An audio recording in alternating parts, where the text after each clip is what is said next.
Penggagasnya itu Bapak Mokhtar digunakan oleh jurnalis untuk mencetak koran. Menuju konferensi Asia Afrika itu meregang nyawa juga.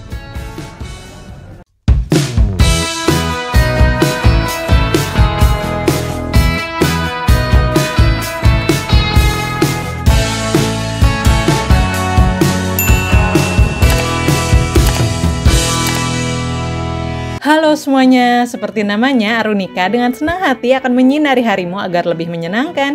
Kali ini Arunika mau ngajak kamu jalan-jalan ke Museum Konferensi Asia Afrika di Kota Bandung, Jawa Barat. Enjoy watching!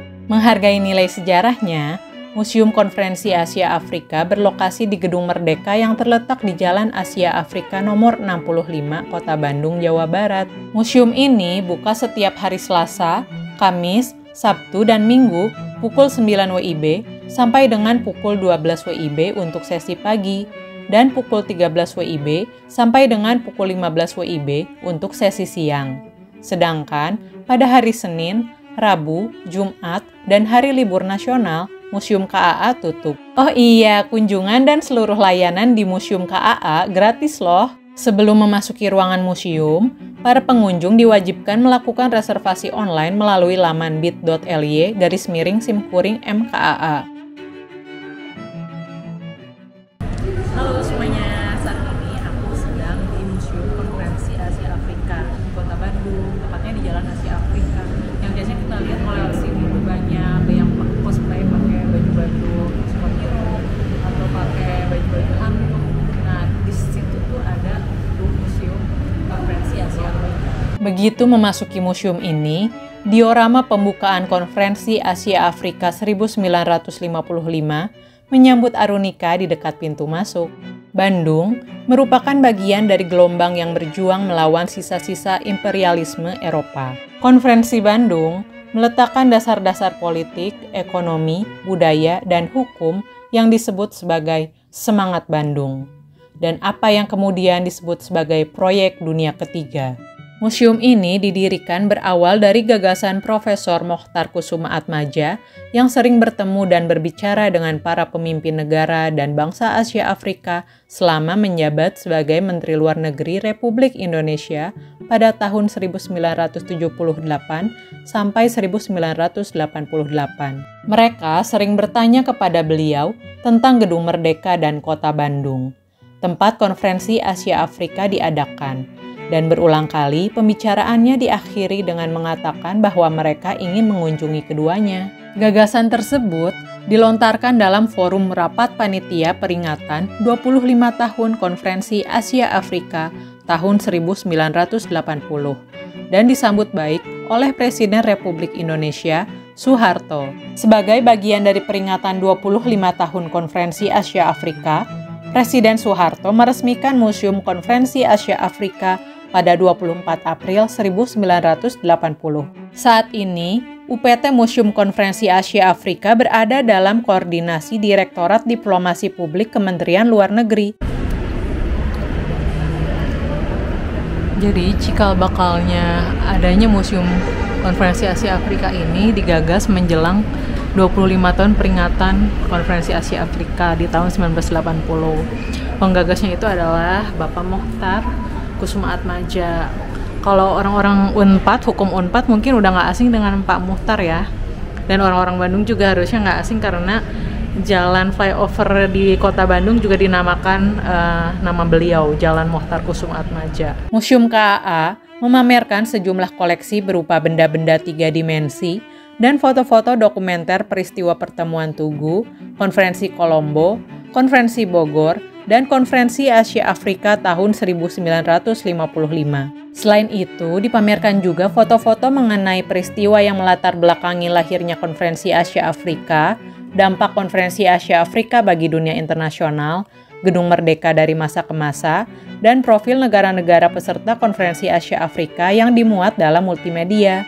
Pada tanggal 18 sampai dengan 24 April 1955, delegasi dari 29 negara menghadiri Konferensi Asia Afrika di Bandung. Negara-negara yang mewakili Asia yaitu Indonesia, Afghanistan, Burma, Kamboja, Ceylon, Republik Rakyat Tiongkok, India, Iran, Irak, Jepang, Yordania, Laos, Lebanon, Nepal, Pakistan, Filipina, Arab Saudi, Suriah, Thailand, Turki, Vietnam Utara, Vietnam Selatan, dan Yaman. Sementara dari Afrika yaitu Mesir, Ethiopia, Pantai Emas, Liberia, Libya, dan Sudan.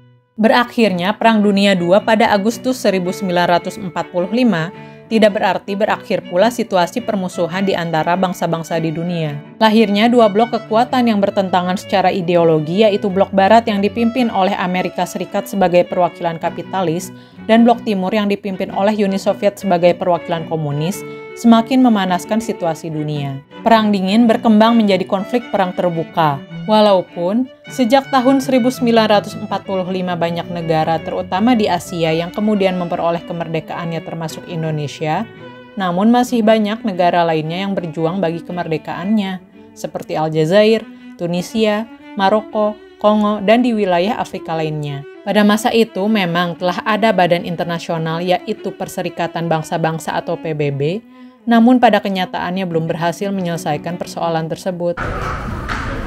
Sejak zaman dulu, sebenarnya sampai sekarang, perang itu selalu ada dan korban dari Palestina nggak pernah berakhir. Ini dari zaman dulu loh.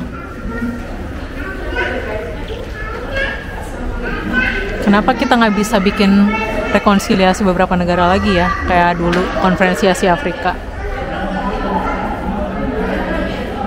Biar kita tuh menyatakan sikap tegas kita mau menolong mereka seperti apa. Pernah tahu Holocaust yang disebabin oleh orang ini, Hitler, Nazi? Sekarang terjadi lagi di Palestina yang diperbuat oleh Israel, genosida. Dulu korbannya Yahudi, banyaknya. Sekarang korbannya Muslim, tapi standar ganda saat ini nggak mau mereka kalau itu disebut genosida. Tapi di saat kaumnya dulu diperlakukan hal yang sama, inginnya disebutnya genosida.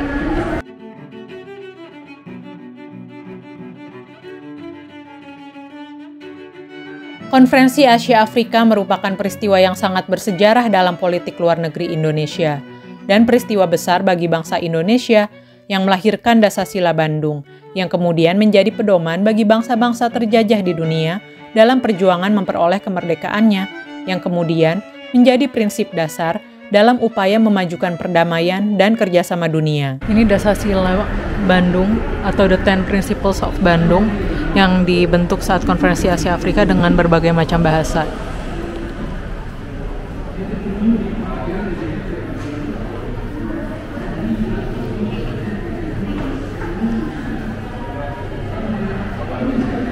That leaders of Asian and African peoples can meet together in their own countries to discuss and deliberate upon matters of common concern.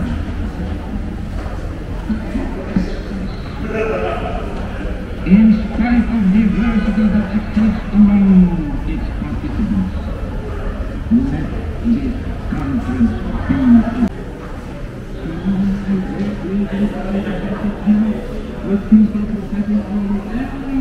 Dengan adanya berbagai macam perang zaman sekarang, harusnya bentuk konferensi seperti ini bisa menjadi salah satu solusi ya untuk merekonsiliasi beberapa negara bersatu untuk memperjuangkan negara-negara yang ditindas.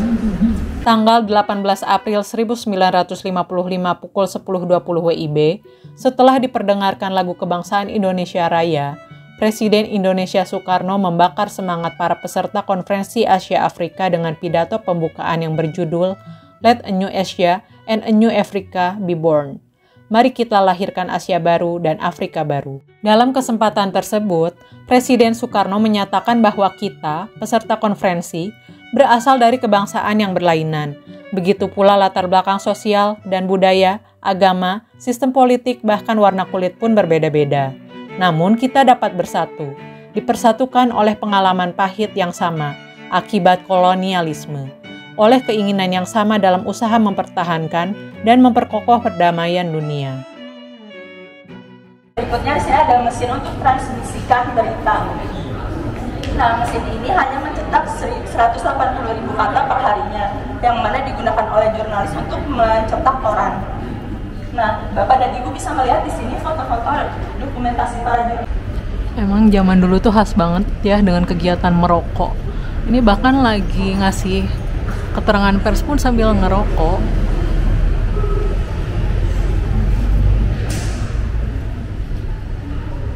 Ternyata untuk menuju konferensi Asia Afrika itu meregang nyawa juga. Sebelum pelaksanaannya sampai ada anggota-anggota delegasi yang meninggal dunia dari Republik Rakyat Tiongkok. Juga ada petugas pemerintahan.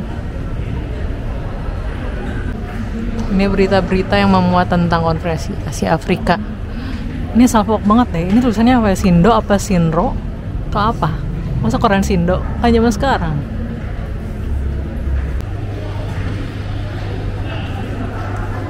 Antik banget ya, sampai ada piringan hitamnya. Lokananta di Solo. Kalau zaman sekarang mungkin taunya faksimili ya, itu pun kayaknya udah jarang dipakai deh. Zaman dulu itu pakainya teleprinter nih, buatan Siemens. Yang pernah punya HP zaman dulu yang mereknya Siemens pasti udah nggak asing dengan merek Siemens.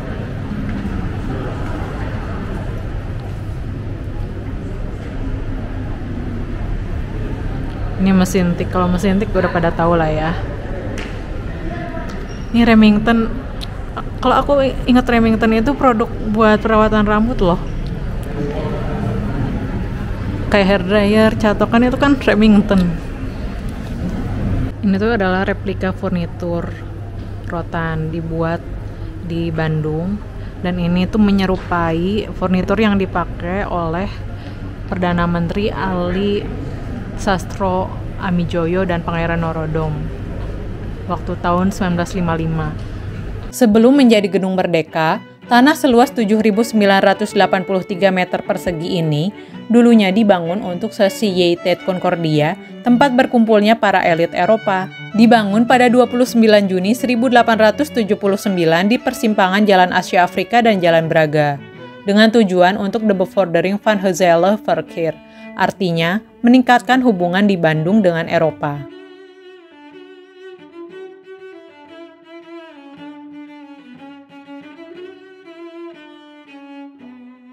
Setelah melalui sidang-sidang yang menegangkan dan melelahkan selama 1 minggu, pada tanggal 24 April 1955 pukul 19 WIB, sidang umum terakhir Konferensi Asia Afrika menyatakan bahwa Konferensi Asia Afrika ditutup. Konsensus KAA dituangkan dalam komunike akhir yang berisi mengenai kerjasama ekonomi, kerjasama kebudayaan, hak-hak asasi manusia dan hak menentukan nasib sendiri, masalah rakyat jajahan, masalah-masalah lain, deklarasi tentang memajukan perdamaian dunia, dan kerjasama internasional. Yang selanjutnya dikenal dengan sebutan Dasasila Bandung. Tonton keseruan-keseruan lainnya di video selanjutnya ya.